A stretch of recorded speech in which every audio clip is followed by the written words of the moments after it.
함께 하나님 말씀 보겠습니다. 오늘 우리에게 주신 하나님 말씀은 구약 성경 다니엘서 3장 8절에서 18절까지 말씀입니다. 다니엘서 3장 8절에서 18절까지 말씀 우리 한 절씩 교독하시겠습니다. 마지막 18절은 한 목소리로 읽겠습니다.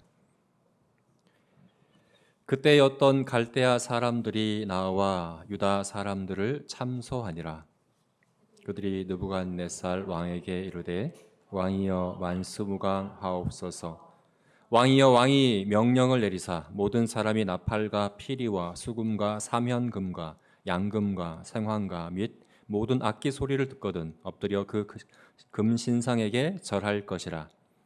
누구든지 엎드려 절하지 아니하는 자는 맹렬히 타는 풀무 가운데 던져 넣음을 당하리라 하지 아니하셨나이까.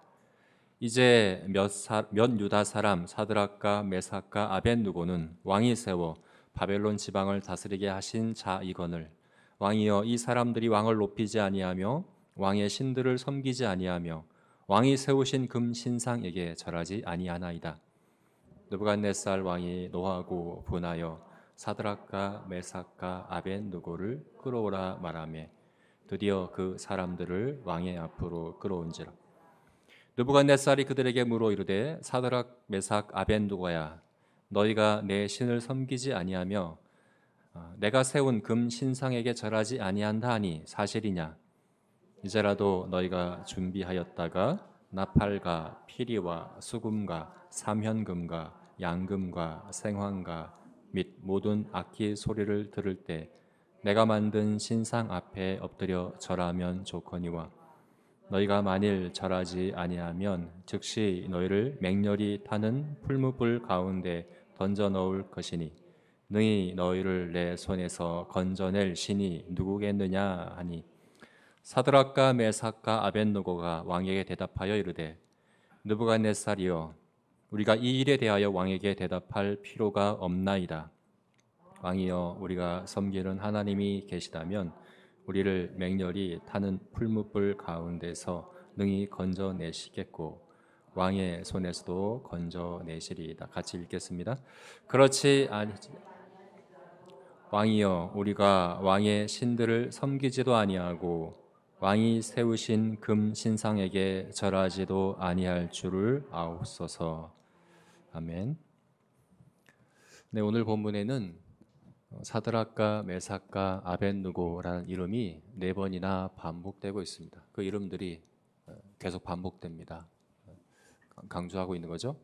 그런데 그에 반해 다니엘의 이름은 한 번도 나오지 않습니다. 오늘 본문만이 아니라 3장 전체에서 다니엘이 보이지 않습니다. 왜 다니엘이 여기 없을까? 다니엘이 왜 여기 언급되지 않을까? 다니엘은 어디 있을까? 하는 그런 질문을 우리가 던져볼 수 있습니다. 왜냐하면 지금 이 자리는 사실 누구보다 다니엘이 있어야 하는 자리이기 때문이죠. 지난주 말씀드린 것처럼 지금 이 3장에 세워진 신상 그리고 지금 낙성식이 행해지고 있는 이 모든 상황은 2장의 연장선상에 놓여 있습니다. 2장에서 느부갓네살이 꿈을 꿨죠. 신상에 관한 꿈을 꿨고 그 꿈에 대한 해석을 다니엘이 가르쳐줬습니다. 말해줬습니다. 그 연장선상에서 이제 느부갓네살이 꿈에서 본 그 신상과 비슷한 신상을 세웠다고 한다면 이 자리에는 누구보다 다니엘이 있어야 하지 않겠습니까? 그는 또한 이 느부갓네살 왕이 다스린 이 바벨론의 총리죠. 왕 다음 가는 그런 이제 권력자입니다. 이 자리에 왜 다니엘이 없을까? 있었는지도 모릅니다. 학자들이 이게 설명하기를 두 가지 중에 한 가지겠죠. 이 자리에 있었거나 없었거나. 근데 이 자리에 있었다고 하더라도 신상에게 절하는 그것에 있어서는 이제 배제되었을 것으로 해석을 할 수 있겠죠. 왜냐하면 신상에 느부갓네살은 절하지 않았을 거 아니겠습니까? 그래서 느부갓네살과 함께 그 왕의 측근들은 아마 절하지 않았을 것이다. 그래서 다니엘이 절하지 않은 것에 대하여 고발당하지 않은 것 아닐까 이렇게 해석하기도 하고 저는 그거보다는 아마 이 자리에 없었을 것이다 없었을까라고 저는 그렇게 생각을 합니다. 왜 없었을까? 아마 느부갓네살이 일부러 다니엘을 이 자리에서 이 자리에 오지 못하도록 조치를 내리지 않았을까? 왜냐하면 이 금신상이 세워지는 과정에 다니엘이 가만히 있었겠습니까? 그죠? 이건 2장에서 하나님께서 그 꿈은 예사로운 꿈이 아니라 하나님이 주신 꿈이고, 그 하나님이 그 꿈에 두 가지 중요한 주제, 역사의 주인은 하나님이시고 이 역사 가운데 하나님이 한 나라, 하나님의 나라를 세우실 것인데 그 나라가 영원하고 완전한 나라라는 그 두 가지 교훈을 분명히 가르쳐 줬는데, 우리가 지난주 봤던 것처럼 느부갓네살이 이 3장에서 세운 이 신상은 2장에서 말씀하신 것을 정면으로 반대하는, 저항하는, 거스르는 그런 신상이거든요. 그래서 아마도 다니엘이 이것에 대해서 이제 느부갓네살에게 거듭거듭 이야기했을 수 있겠죠. 그래서 아마도 느부갓네살이 이 낙성식을 행할 때는 다니엘을 오지 못하도록 조치를 하지 않았을까? 이렇게 우리가 짐작해 볼 수 있고, 또 이제 다르게 해석하기로는 이 두라 평지에 지금 느부갓네살과 바벨론의 모든 관료들이 와 있는 이런 상황이면 수도에서 이제 중요한 업무들을 감당할 사람이 필요하기 때문에 왕을 대신하여 그 자리에 다니엘을 남겨두고 왔을 것이다, 이렇게 해석하기도 합니다. 아무튼 이 다니엘서는 다니엘이 기록했거든요. 기록한 사람이 다니엘입니다. 분명 이 신상이 세워지는 이 일과 그리고 이 신상이 세워진 낙성식에 다니엘의 세 친구가 이게 불려와서 여기 절하게 된 이 상황이 다니엘에게 정말 중요한 일일 텐데 다니엘이 가만히 있지는 않았을 텐데, 2장에서 봤잖아요. 2장에서 느부갓네살 왕이 바벨론의 모든 술수와 박사들과 모든 지혜자들을 죽이라고 명령할 때 다니엘이 용감히 담대히 나가서 그 다니엘의 세 친구와 다니엘 자신의 생명을 구하기 위하여 하나님께 기도하고 또 느부갓네살을 만나서 이야기했던 그 담대한 다니엘이 지금 자기 세 친구의 생명이 위급한 이 상황에, 그죠? 사실 이 세 친구가 지금 이런 형편에 처하게 된 데에는 다니엘이 한 역할도 있어요. 2장을 보게 되면 다니엘의 세 친구를 지방 관료로 추천한 사람이 다니엘이에요. 지금 여기는 그 관료들이 다 모여 있는 자리입니다. 그 친구들을 사랑하고 그 친구들의 안위를 굉장히 염려하고 친구들을 추천하고 했던 다니엘인데, 지금 이런 위급한 상황, 위험한 상황에 다니엘이 가만히 있었을까? 아무것도 할 수 없는 상황이었다고 하더라도 기도를 하지 않았겠습니까? 그럼 그거라도 기록했으면 어떻겠는가? 이 3장 상황에서 다니엘이 뭘 했다는 걸 좀 기록했으면 어떨까? 근데 다니엘은 자신을 여기에서 아예 생략해 버렸습니다. 다니엘이 여기 나오지 않습니다. 그래서 다니엘이 왜 여기 없는가? 이렇게 많이들 이 학자들이 여러 가지 경우의 수를, 여러 가지 것들을 추측하고 있는데 저도 그것이 궁금한 거예요. 여러분 궁금하지 않으세요? 지금 이 상황, 이 다니엘서 3장 굉장히 유명한 성경 말씀이잖아요. 풀무불에 7배나 더 뜨겁게 한 그 풀무불에 다니엘의 세 친구를 던져서 죽이려고 했는데, 이제 다음 주에 보겠지만 그들이 조금도 해를 입지 않고 이제 나오게 되는 그 놀라운 이 기적의 이 상황, 그죠? 정말 많이들 우리 알고 있는 말씀인데 왜 여기 다니엘이 안 나올까? 2장에도 3장에도 다니엘이 나오는데, 아니 4장에도 다니엘이 나오는데 이 3장, 이 가장 중요한 때에 다니엘이 나오지 않을까? 저는 이렇게 질문해 보는 거죠. 여러분 또 이렇게 저한테 이렇게 반대 질문을 할 수 있습니다. 다니엘이 안 나오는 게 왜 궁금합니까?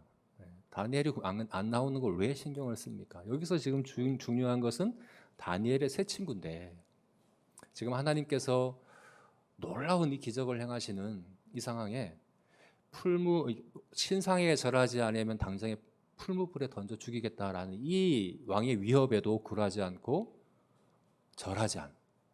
신상에 절하지 않고 당당히 풀무불에 들어간 이 세 친구의 영웅적인 이 믿음, 그리고 하나님의 놀라운 기적, 이 승리에 여기 초점을 맞춰야지, 그죠? 오늘 본문도 사드락과 메삭과 아벤누고라는 이름을 4번이나 반복하며 그들에게 지금 초점을 두고 있잖아요.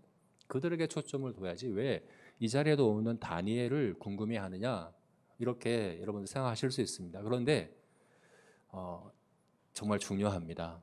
다니엘은 어디 있을까? 우리가 질문하는 게 중요합니다. 왜 그러냐 하면 우리 삶이요, 그리고 우리의 믿음이 특히 이 바벨론에서 그리스도인으로 살아가기, 그 바벨론에서 그리스도인으로 살기에 있어서 이것은 이런 지금 새 친구가 경험한 것 같은 풀무불에 들어가리라는 그런 위협과 거기에 당당히 뛰어드는 그 믿음과 하나님께서 기적적으로 역사하신 그 초자연적인 이런 상황과 이런 영웅적인, 사실 믿음의 굉장히 영웅적인 이런 사건들로만 되어 있지 않습니다. 바벨론에서 그리스도인으로 살아가는 것은 정말 삶입니다. 삶. 그렇지 않아요? 우리가 지금 이 땅에서 믿음으로 그리스도인답게 살아가는 데 있어서 여러분 이런 불 같은 시험을 얼마나 만납니까? 늘 이걸 우리가 만나는 게 아니잖아요. 그죠? 늘 만나지 않습니다. 오히려 우리가 주로 우리가 많은 비중을, 많은 그런 시간을 경험하는 것은 다니엘과 같은 지금 이런 불같은 시험이 있지만 하나님이 이것에서 피하게 해주시는 그런 경우를 우리가 더 많이 만나지 않습니까? 그죠? 우리가 어떻게 매번 이렇게 긴장감 가운데 살아갑니까? 늘 이 신상을 앞에 두고 이것에 절하느냐 마느냐 하는 이 선택 가운데 늘 살아가지 않거든요. 활이 늘 팽팽하게 이렇게 당겨져 있는 것이 아니라 하나님이 우리에게 이 안식을 준다는 게 느슨하게 한다는 의미거든요. 느슨하게 하시고 사실은 우리 많은 경우에 평안과 기쁨과 하나님 안에서 은혜 안에서의 감사함을 누리며 바벨론에서 살아가는 것이 우리의 삶이잖아요. 그래서 우리 지금 이 자리에 없는 이 다니엘에 대해서도 우리가 생각해 봐야 합니다. 그리고 또한 이 새 친구의 경우도 마찬가지입니다. 새 친구가 지금 17, 18절에서 느부갓네살에게 이야기하기를 두 가지를 이야기합니다. 하나는 하나님께서 능히 이 불 가운데에서 우리를 건지실 것입니다. 능히 건지실 수 있습니다. 왕의 손에서도 건지실 수 있습니다. 이거 무슨 말입니까? 하나님이 초자연적으로 기적적으로 역사하실 수 있다는 겁니다. 그런데요, 이것만이 아닙니다. 이것만 이야기한 게 아닙니다. 18절 말씀에 오늘 설교 제목으로 제가 삼은 건데 그리 아니하실지라도, 그리 아니하실 수도 있습니다. 그리 아니하실 수도 있다 하는 것, 사실 여러분 우리가 그리 아니하시는 경우를 더 많이 만나지 않습니까? 우리가 그렇잖아요. 뭐 이런 정말 내가 어찌할 수 없는 정말 한계 상황, 큰 장애물을 만나서 정말 기적이 아니면 해결할 수 없는 이 문제들을 만나서 우리 기도할 때 하나님 기적적으로 초자연적으로 역사하신 때도 있지만 그리 아니하실 때도 많잖아요. 그죠? 그렇다면 이건 우리가 어떻게 이해하는가? 그리 아니하시는 이때는 우리가 어떻게 이해하는가? 이것은 무의미한 것인가? 우리 믿음이 실패한 것인가? 우리가 그리스도인답게 살지 못하는 것인가? 이것도 함께 생각해야 된다는 거죠. 그래서 여러분, 바벨론에서 그리스도인답게 살아가는 건 그렇게 단편적이지가 않습니다. 우리가 이것을 단지 신상 앞에 절하지 않는, 그래서 풀무불에도 들어가는 이 영웅적인 믿음만 그리스도인답게 살아가는, 바벨론에서 그리스도인답게 살아가는 것이라고 이해한다면 굉장히 혼란에 빠질 수 있습니다. 지금 우리가 그리스도인답게 살아가는 것에 대하여 건강하고 균형 잡힌 시각을 갖지 못할 수가 있습니다. 그래서 오늘 본문을 통해서 이 불같은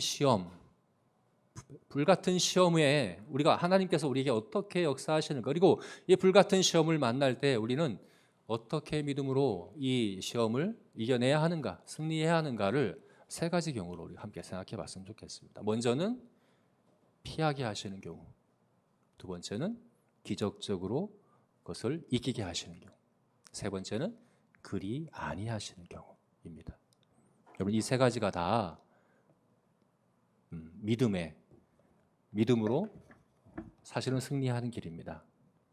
이것이 다 바벨론에서 그리스도인답게 살아가는 길입니다. 자, 우리 각각의 경우를 우리가 함께 봤으면 좋겠습니다. 자, 먼저는 피하게 해주시는 경우입니다. 다니엘이 그렇죠? 다니엘이 지금 이 자리에 없습니다. 불같은 시험이 바벨론에 있지만 다니엘은 이 시험을 정면으로 마주하진 않았습니다. 피할 수 있었습니다. 가장 있어야 되는 사람인 것 같은데 그런데 다니엘은 이 자리에 있지 않았습니다. 그런데 이것이 이번만이 아니죠. 여러분 우리가 알고 있듯이 다니엘은 바벨론과 이어지는 페르시아 제국의 70년 동안이나 총리로 있었습니다. 70년 동안이나 총리로 있었습니다. 그런데 그 가운데 이제 6장에 가서는 다니엘이 사자굴에 던져지죠. 이거는 지금 오늘 3장에서는 다니엘의 세 친구들이 풀무불에 던져지는 것이고 성경에 기록된 건 이거밖에 없어요. 네. 이들이 정말 마주했던 정말 죽느냐 사느냐 하는 신상 앞에서 절하느냐 마느냐 그렇지 않을 땐 당장 죽어야 하는 이 정말 불같은 시험을 만난 적은 사실 이 두 가지밖에 기록되지 않았습니다. 더 있는지 모르겠습니다. 그런데 성경에 이거밖에 기록되지 않았습니다. 더 있을 수도 있어요. 그러나 더 많은 경우는 바벨론에서도 그는 평안히 살았습니다. 그죠? 바벨론에서도 하나님을 기쁘게 섬기며 살았습니다. 여러분 이것을 우리가 잘 이해해야 합니다. 바벨론에서는 늘 싸우며 사는 거 아닙니다.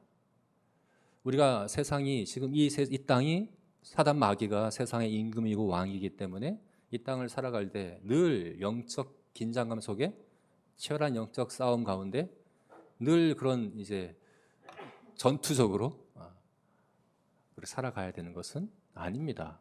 왜 그럴까요? 왜 그렇습니까? 바벨론도 느부갓네살도 하나님의 주권 아래에 있기 때문에 그렇습니다. 그러니까 지난주 37절 말씀에 다니엘이 그렇게 정확하게 얘기했습니다. 어떻게 얘기했습니까? 왕이여, 왕은 여러 왕들 중에 왕이시라. 하늘의 하나님이 나라와 건세와 능력과 영광을 왕에게 주셨습니다. 여러분 느부갓네살에게 그 능력과 건세와 영광과 바벨론 대제국을 다스리는 그것을 왕권을 누가 주셨습니까? 하나님이 주셨습니다. 바벨론은 누가 다스리십니까? 하나님이 다스리십니다. 여러분 이것이 성경의 일관된 가르침입니다. 신약 성경에서 두 구절만 말씀드리면 베드로후서 2장 말씀에 이렇게 말씀하죠. 인간의 모든 제도를 주를 위하여 순종하되 혹은 위에 있는 왕이나 혹은 그가 악행하는 자를 징벌하고 선행한 자를 포상하기 위하여 보낸 총독에게 하라. 베드로전서가 기록된 이때는 사실은 불같은 베드로가 그렇게 얘기를 해요. 불같은 시험이 곧 닥칠 건데 이 불같은 시험은 네로 황제로 인한 이제 핍박을 이야기하는데 정말 핍박을 앞두고 있는 그 상황인데 사실 그 왕과 총독은 기독교를 핍박하는 그런 나라고 그런 왕이고 그런 제도입니다. 근데 뭐라고 얘기합니까? 모든 제도에 순종하라. 순종하라. 그 나라, 그 왕과 그 총독마저도 순종하라. 왜 순종해야 될까요? 이제 로마서 13장 말씀에서는 좀 더 구체적으로 이것을 이야기하고 있죠. 각 사람은 위에 있는 권세들에게 복종하라. 권세는 하나님으로부터 나지 않음이 없나니 모든 권세는 다 하나님이 정하신 바라. 이때도 마찬가지입니다. 바울도 여러분 순교당했습니다. 네로 황제에 의해서 순교당했습니다. 지금 바울이 이야기하는 권세, 위에 있는 권세, 기독교의 호의적이고 그런 권세가 아니에요. 기독교를 핍박하는 그런 권세. 그런데 뭐라고 얘기합니까? 복종하라. 하나님이 세우셨다. 왜 그럽니까? 이어지는 설명이 이렇습니다. 그러므로 권세를 거스르는 자는 하나님의 명을 거스름이니 거스르는 자들은 심판을 자체하리라. 다스리는 자들은 선한 일에 대하여 두려움이 되지 않고 악한 일에 대하여 되나니 내가 권세를 두려워하지 아니하려느냐. 선을 행하라. 그리하면 그에게 칭찬을 받으리라.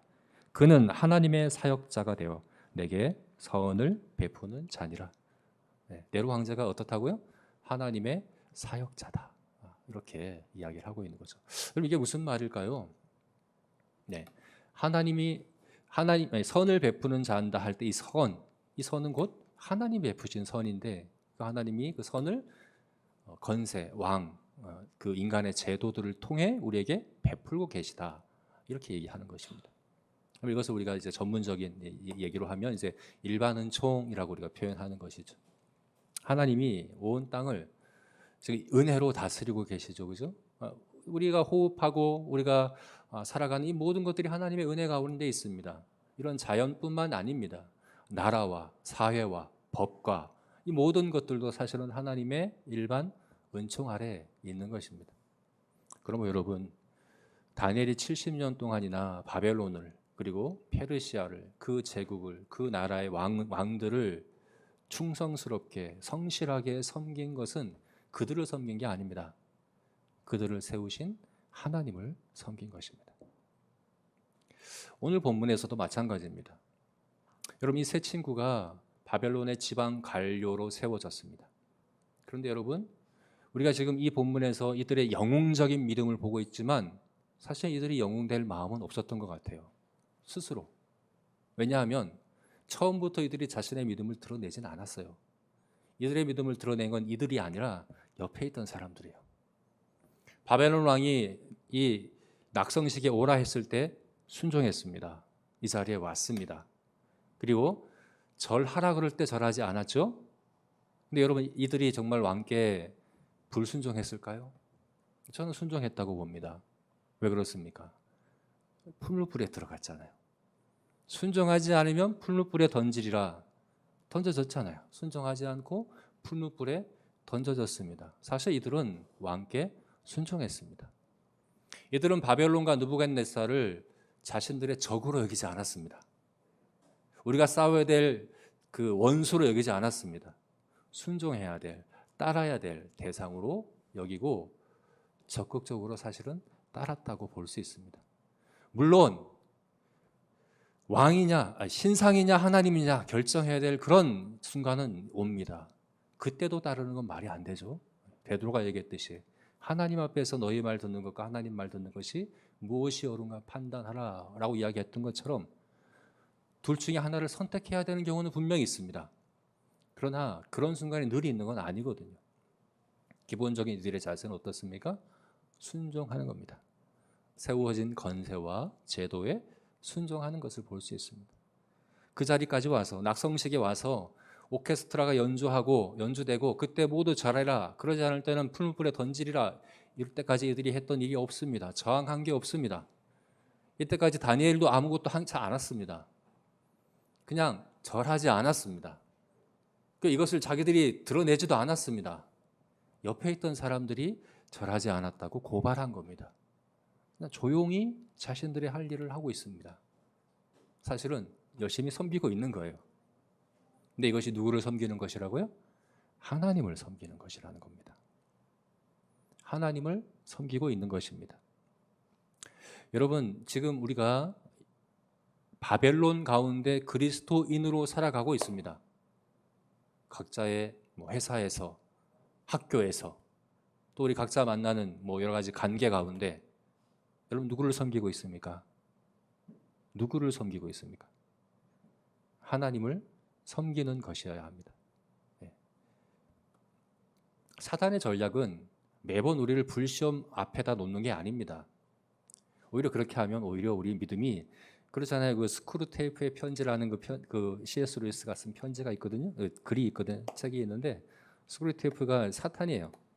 그 조카인 웜무드라고 하는 이 귀신에게 어떻게 하면 그리스도인들을 유혹할까에 대해서 쓴 책인데 그리스도인들을 날마다 불시험 가운데 데려가는 건 오히려 그들을 믿음 가운데 깨어있게 만드는 것이에요. 사탄의 전략은 뭡니까? 그냥 일상 가운데 사실 시험이 없는 듯 아무런 싸움이 없는 듯 살아가게 만드는 것이죠. 잊어버리게 만드는 거죠. 바벨론에 살아가되 단지 느부갓네살을 섬기고 있다라고만 생각하게 만드는 거죠. 바벨론을 섬기고 있다라고 생각하게 만드는 거죠. 인생의 싸움은 하나님을 섬기느냐의 문제가 아니라 그냥 내가 편하고 안락한 삶을 살아가고 많은 소유를 갖는 것이 인생의 궁극적인 싸움이다 여기며 살아가게 만드는 거죠. 그게 사탄의 전략입니다. 그렇다면 여러분, 우리가 정말 불시험 앞에 서는 것보다 더 무서운 시험이 지금 우리 일상 가운데 펼쳐지고 있습니다. 그리스도인으로 바벨론에서 살아야 합니다. 영웅적으로 그런 몇 가지 행동들을 하는 게 아니라 삶을 살아내야 하는 것입니다. 우리는 이 다니엘의 세 친구들이 성경에 기록되어 있는, 지금 3장에 기록되어 있는 풀무불에 던져지는 신상 앞에 절하느냐 마느냐 하는 이 문제와 6장에 기록되어 있는 하나님께 기도하느냐 마느냐 이런 시험만이 아니라 그 외에 70년 동안이나 신실하게 바벨론에서 하나님을 섬기는 그런 신실함을 일관되게 살아갔던 그들의 삶이야말로 진정으로 우리가 따라야 되고 우리가 훈련해야 되는 삶이라는 것을 우리가 기억했으면 좋겠습니다. 네. 첫 번째로 그래서 우리가 보는 것은 바로 이 시험을 피하게 하실 때, 다시 말해서 우리 삶의 대부분의 사실 많은 비중을 차지하고 있는 시험을 피하게 하셨을 때 신실하게 하나님을 섬기는 삶을 살아가는 것, 저와 여러분이 그러하기를 축원합니다. 두 번째로 기적적으로 역사하실 때, 하나님이 기적적으로 역사하시는 경우, 불시험 앞에서 하나님께서 기적적으로 역사하시는 경우입니다. 분명 그러한 때가 있습니다. 그리고 하나님은 그렇게 하실 수 있습니다. 그때 우리는 17절과 같이 고백할 수 있어야 합니다. 우리 같이 17절 말씀 다시 한번 읽어볼까요? 우리 17절 말씀 같이 읽겠습니다. 시작. 왕이여, 우리가 섬기는 하나님이 계시다면 우리를 맹렬히 타는 풀무불 가운데서 능히 건져내시겠고 왕의 손에서도 건져내시리이다. 이렇게 고백할 수 있어야 합니다. 여러분, 불의 그 특성과 성질과 효력을 만드신 분은 하나님입니다. 이 자연 만물의 이 자연의 질서를, 법칙을 세우신 분도 하나님이십니다. 불에 들어가면 타게 하는 것은 하나님이 만드신 법칙입니다. 그렇다면 불에 들어가도 타지 않게 하실 수 있는 것도 하나님이 능히 하실 수 있는 것입니다. 창세기 1장에서는 분명히 말씀합니다. 하나님이 빛이 있으라 말씀하심에 빛이 있었고, 묻이 드러나라 하시니 묻이 드러났고, 모든 씨 맺는 채소와 나무와 짐승들이 종류대로 되라 하시니 그대로 되었다. 하나님의 말씀으로 이 모든 온 땅을 창조하신 창조주시라고 한다면 우리가 생각할 때 초자연적이고 우리가 생각할 때 기적적인 일이지만 그것은 하나님께 전혀 기적이 아닙니다. 초자연적인 일도 아닙니다. 하나님은 능히 하실 수 있는 분이십니다. 그리고 하십니다. 예수님은 말씀하셨습니다. 할 수 있거든이 무슨 말이냐? 믿는 자에게는 능치 못한 일이 없느니라. 없습니다. 우리가 정말 하나님을 섬기는, 바벨론에서 하나님을 섬기는 그리스도인으로 살아감에 있어서 하나님을 섬기기 위한 마음이라고 한다면 이 산도로 들려서 바다에 빠지라 명하는 일도 믿음으로 하셔야 합니다.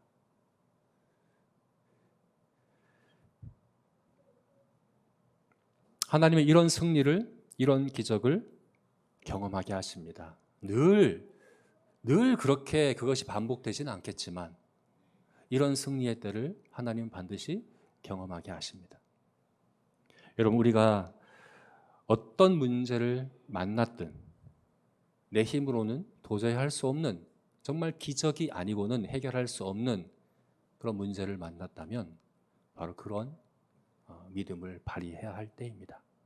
구해야 합니다. 하나님이 역사하시기를 구해야 합니다. 고백해야 합니다. 하나님은 능히 이 불 가운데서 나를 건질 수 있는 분이십니다. 고백해야 하는 것입니다.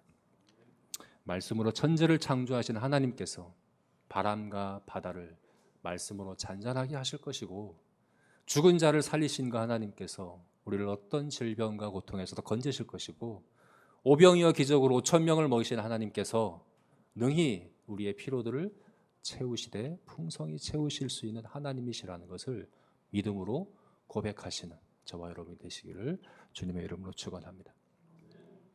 자, 이제 마지막 세 번째 경우가 남았죠.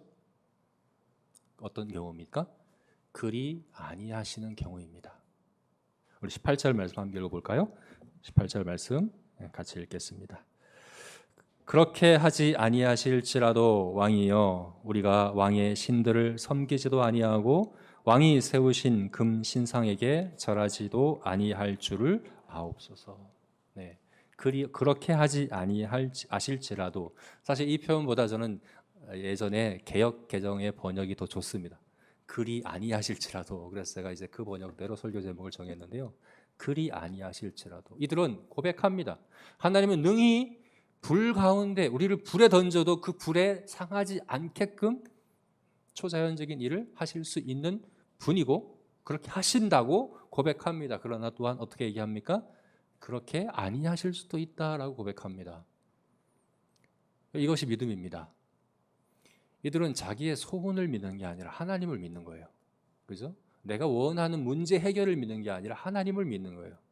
믿는 자에게 능치 못한 일이 없다라고 할 때 우리가 이것을 잘못 오해해서 내가 믿는 거, 내가 바라는 거, 내가 소원하는 거, 내가 계획한 거 반드시 된다. 이렇게 오해하시면 안 됩니다. 그건 참된 믿음이 아닙니다. 그리 아니하실 때도 있다. 하나님의 길은 사람의 길보다 높고 사람이 생각하는 것보다 비교할 수 없을 만큼 완전하고 선하고 온전합니다. 그래서 내가 생각하는 것 다르게 그리 아니하시게 역사하실 수 있다 하는 사실을 우리는 반드시 기억해야 합니다. 히브리서 11장을 보게 되면 많은 경우 그런 말씀을 보게 되잖아요. 11장을 보게 되면 이렇게 말씀하죠. 그들이 믿음으로 나라들을 이기기도 하고 의를 행하기도 하며 약속을 받기도 하며 사자들의 입을 막기도 하며 불의 세력을 멸하기도 하며 칼날을 피하기도 하며 연약한 가운데에서 강하게 되기도 하며 전쟁에 용감하게 되어 이방 사람들의 진을 물리치기도 하며 지금 우리 3장에 기록되어 있는 이 다니엘 세 친구들이 경험한 것입니다. 그런데 이어지는 말씀이 뭡니까? 여자들은 자기의 죽은 자들을 부활로 받기도 하며 또 어떤 이들은 더 좋은 부활을 얻고자 심한 고문을 받되 구차히 풀려나기를 원하지 아니하였으며 또 어떤 이들은 조롱과 채찍질 뿐 아니라 결박과 옥에 갇히는 시련을 받았으며 돌로 치는 것과 톱으로 켜는 것과 시험과 칼로 죽임을 당하고 양과 염소의 가죽을 입고 유리하여 궁핍과 환난과 학대를 받았으니 이런 사람은 세상이 감당하지 못하느니라. 그들이 광야와 산과 동굴과 토굴에 유리하였느니라. 하나님이 때로는 사자의 입을 막으시고 불 가운데 구원하시지만 또 그리 아니하시는 믿음의 영웅들도 있다. 이렇게 말씀하는 겁니다. 여러분 우리가 한번 생각해 보십시오. 어느 경우가 더 많습니까? 기적적으로 역사하시는 경우가 많습니까? 그리 아니하시는 경우가 더 많습니까? 저는 그런 것 같아요. 그리 아니하시는 경우가 더 많은 것 같아요. 그럼 이것은 하나님이 응답하지 않으시는 겁니까? 그리고 우리 믿음이 실패한 걸까요? 그렇지 않다 하는 겁니다. 히브리서 11장에서 말씀하고 있는 것처럼 그렇지 않습니다. 왜 그렇습니까? 저는 이것을 풀무불에서 드린 예배라고 그렇게 표현합니다. 최고의 예배입니다. 최상의 예배입니다. 여러분 예배란 뭡니까? 예배 영어로는 뭡니까? 워십이죠. 워십이란 가치를 인정하고 높인다는 건데 하나님의 지극한 가치를 인정하고 고백하고 높이는 것이 예배입니다. 여러분들은 하나님의 가치를 어떻게 고백합니까? 어떻게 드러냅니까? 여러분 가치를 드러내는 것은 그것을 위해 값을 얼마나 지불했느냐로 나타납니다.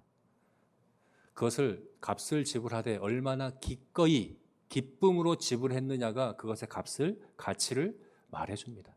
어떤 사람은 이 똑같은 물건에 대하여 10,000원도 아까워하지만 어떤 사람은 100만 원, 1,000만 원도 아까워하지 않을 수 있습니다. 누가 더 그 가치를 가치 있게 여긴 겁니까? 많은 값을 지불한 사람입니다. 예수님께서 천국을 비유하실 때 마치 밭에 감추인 보화와 같아서 자기 모든 소유를 팔아 기쁨으로 그것을 사느니라. 자기 모든 소유를 다 값으로 지불해도 아깝지 않을 만큼의 가치를 발견한 사람이 천국 백성이다 하는 겁니다. 여러분 그래서 때로는 하나님께서는 고난을 통해 희생을 통해 눈물과 땀을 통해 천국의 가치를 드러내기를 뜻하실 때가 있습니다. 그렇죠? 지금 이 세 친구를 보십시오. 만약 그렇게 하지 않으신다면 이 풀무불에 들어가서 내가 정말 죽임을 당한다면 그것이 무의미합니까? 아무 의미 없는 그런 일입니까? 실패입니까? 그렇게 여기지 않습니다.